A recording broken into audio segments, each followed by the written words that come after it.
Night City. A jungle of steel and neon, choked by the fumes of ambition and fear. And ruling over this concrete jungle like a phantom, was Rubio Bonzo. They called him many things: the Ghost, the Leviathan, the Kingpin.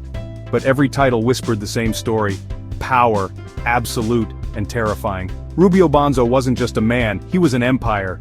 His reach extended beyond the neon-drenched streets, beyond the flickering holograms and chrome skyscrapers. He was the city's heartbeat, its darkest secret, a force that resonated in every back alley and penthouse suite. He was a phantom, rarely seen but always felt. His presence hung over Night City like a shroud, a constant reminder that every deal struck, every word spoken, every life lived, existed under his watchful and unforgiving gaze. Desmond Bonzo knew that name better than his own, Rubio Bonzo, his father. The mere mention of it sent shivers down the spines of the bravest souls. In the city's underbelly, where shadows danced with secrets, his father's name wasn't spoken, it was hissed, a serpent's warning. He'd often find himself in the city's shadowed corners, in smoky gambling dens or neon-lit nightclubs. His ears would pick up the whispers, hushed and reverent, whenever his father's name was uttered. Fear, respect, awe. These emotions swirled around the name like a toxic cocktail. He saw it in the way people's eyes widened, in the way their gazes darted nervously around as if the very walls had ears. Being Rubio Bonzo's son was a peculiar thing. It was a gilded cage, a life of luxury and paranoia intertwined. Desmond grew up under the weight of his father's reputation, a name that opened doors but slammed others shut, a blessing and a curse, woven into the very fabric of his being. He barely knew the man. His father was a ghost, a whisper in the hallways of their sprawling estate. Their encounters were brief, formal, always shadowed by an unspoken tension.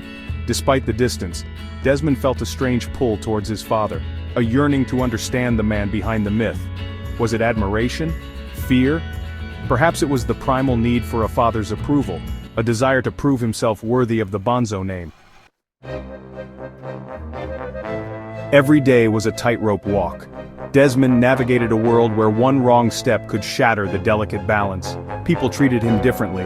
Their smiles were a touch too wide. Their gazes lingered a moment too long. Respect tinged with fear, a dangerous combination. He could never escape the shadow of his father's empire. It followed him like a phantom limb. Every business deal, every friendship, every interaction was tainted by the Bonzo legacy. He knew the power his father wielded. He'd seen glimpses of it, felt the ripples of it in the terrified faces of those who crossed him. It was a power that could grant life or extinguish it with a single word.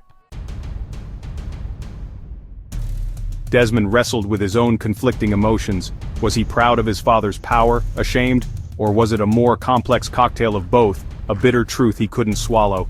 He was trapped in the undertow of his father's legacy, forever bound to a destiny he didn't choose.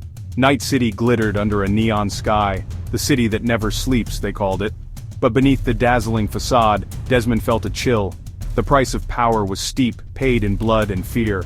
And he, whether he liked it or not, was his father's heir. The shadow of Rubio Bonzo loomed large, a constant reminder of the legacy he would one day inherit. And as Desmond stared out at the city that never sleeps, he couldn't help but wonder, what would become of him when the shadow finally consumed him whole?